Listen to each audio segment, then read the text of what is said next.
start with just your relationship with PJ, and like, can you go back to kind of the way you guys meshed it? Was it at Rutgers when you first got to know each other? Yeah, we hired. We were looking for a receivers coach. There was, I actually met PJ at the convention. The head coach called me and asked me if I'd have breakfast with him and meet him. And I spent about 5 minutes with him, and I knew he was the kind of guy we were looking for. And the funny part of the story was there was another coach with me, and after 5 minutes, PJ came in a suit and he has his briefcase and he has all this stuff he wants to show me. And after 5 minutes, the lady came and said, "Your table's ready, guys." And I was like, "I'm good, I'm leaving." And I shook his hand and left, and he thought, what did I do wrong? But I walked out of there and called the head coach and said, "Bring him in for an interview. This is our guy." And I just knew he was special from the very beginning. I really did. And when the opportunity, when he got the head job at Western Michigan, it was I'd never been out of my little triangle, Pennsylvania, New Jersey, and Delaware, my whole career, raised in Pennsylvania. And when he called, and we got off the phone, I talked with my wife about it, and she was like, "You've always said how special he is, and you thought he was going to be a great head coach, and he's a special person. Let's do it." And I'm like, "You sure? We're going to Kalamazoo." And she's like, "Neither one of us even know where Kalamazoo is, but let's do it." And we went, so I knew it. What was it about Schiano's staff, the way you guys all bonded and kind of kept things going? I mean, Coach Schiano, he's a great football coach, tremendous defensive coach, an outstanding leader, and he had a lot of influence on all of us, about details and how to teach and coach the game, So we're all indebted to him for what he's done for our careers, quite honestly. One of the big examples is you with Flacco. How would you kind of describe that as a development for you, and kind of how you try to look at that and what you can incorporate now? Well, I think first of all, I've been really blessed in my career. I'm fortunate enough to be around a lot of talented players, and without talent, we're nothing as coaches. These guys have to have the ability something to develop there. And Joe was, I could tell he was very talented from the very beginning, but the development of him was fun. It was a fun ride. I had never coached anybody that was a first-round draft pick at quarterback. I had coached some really good ones, but never a first-round draft pick. And watching him develop was, pretty special for me. And I remember when the scouts came around and they're asking me what I think. I'm like, "You're the guy that's coaching the NFL. You're the expert. What do I know?" But I'm gonna tell you this: if he can't make it in the NFL, I'm never gonna coach one that can. I know that. So, but he had a great work ethic, and he was a guy that was fun to be around because he really wanted to be the best, and he was willing to pay the price to do that. In Western, all the great numbers you guys put up, what did you take the most pride in terms of, obviously, the wins and losses, but was it the turnovers or just all the things? I think it was really the two things. Again, we were blessed to be in a situation where there were players, that we were able to recruit players that had talent. But the two things I took the most pride in was their development as players. We got better every year. And that's a tribute to their work ethic and the coaching staff. With working with these guys, and our numbers improved every year. We had an elite 3-year run there, and their development. So how we developed those players and how they bought into the culture, and became not only better football players but better men, was really what it's about. And then the way we took care of the ball. That's something, taking care of the ball I really believe it's a personal choice. And in order to take care of the ball the way we did there, they had to understand the value of the ball, and they absolutely did. But it was a process now. I mean, just go back and look at our numbers. It was not something we didn't, we were preaching about the ball from the very beginning, and we've talked, the ball is the program. It's been that way everywhere I've ever coached. And it took them some time to understand that is important, and we have to take care of it a certain way in order to be successful. How does the talent here mesh with kind of your objectives of what you want to do right away this fall? Yeah, I think that we're still getting to know the talent.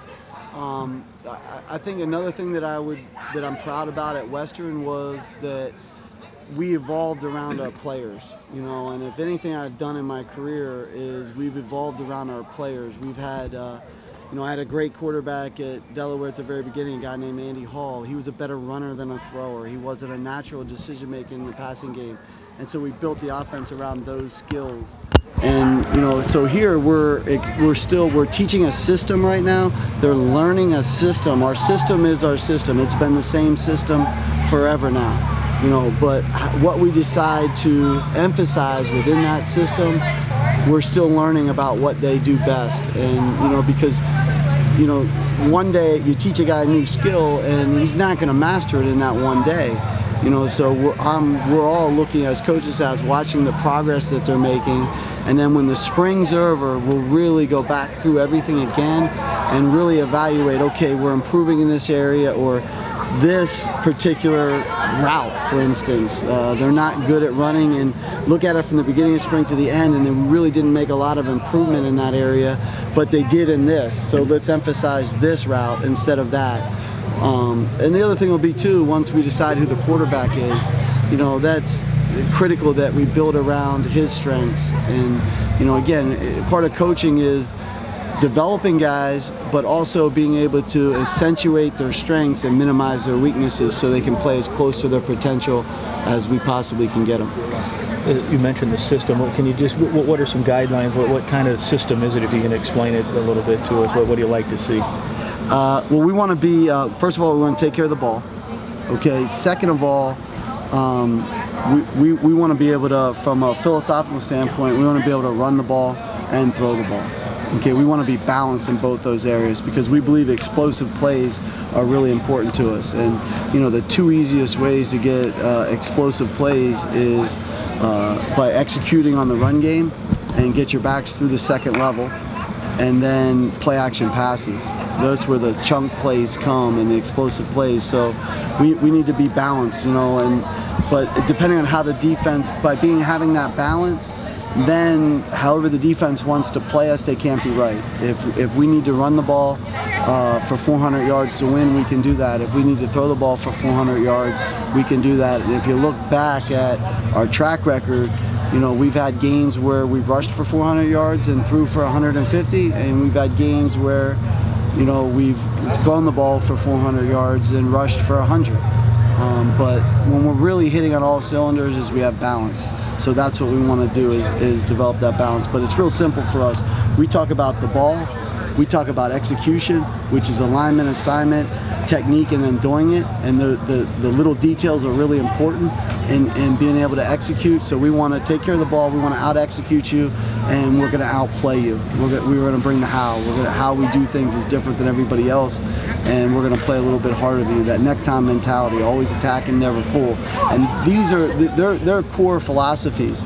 And then if you have those three things and you combine them with elite players, now you're cooking. You know, if you just have elite players and you don't have those other three things, you're going to be up and down. You know, but if you just have those three things and you don't have elite players, I'm sorry, folks. You're going to have a team that can take care of the ball and plays hard, but their execution's not going to be that good. You know what I mean? So really, that's what we're looking for. Take care of the ball, understand the value of the ball, out-execute our program. We want to do what we do better than you do what you do. Okay, and then we want to outplay you and combine that with elite players. That's a championship formula, guys. Absolutely, hey guys, time tested. We'll do one more for Coach before we bring PJ over. We've asked PJ often about. Hey, PJ doesn't mind. We'll keep going. We've asked him often about the quarterback position and how he kind of looks at it. What's your assessment here at this point? You know, really, I'm staying very open-minded right now at this point in time. One of the things that I look for is they're going to make mistakes, you know, and that's part of the growth. You know, when you fail, it gives you an opportunity to grow. So I'm still in that evaluation phase of letting them make the mistakes, and then do they make the same mistake again, or did they learn from it and grow? You know, and again, that's something that we're still looking at. I love the way they're working. They're all showing me that they're capable of learning. We put a lot on them already. With it, we probably have about 60% of the offense in right now. and there's a lot of pre-snap thinking with the quarterback position, and so until that becomes habits and instincts, they're still thinking when the ball snapped, and that's not a good formula for the quarterbacks. You know, so I'm still watching them make mistakes and seeing whether or not they make the same mistake twice. I'll have a much better idea after spring ball's over, the direction we're going. I doubt it'll be settled by the end of spring ball, but I think we'll have a better idea of exactly who's really in this race.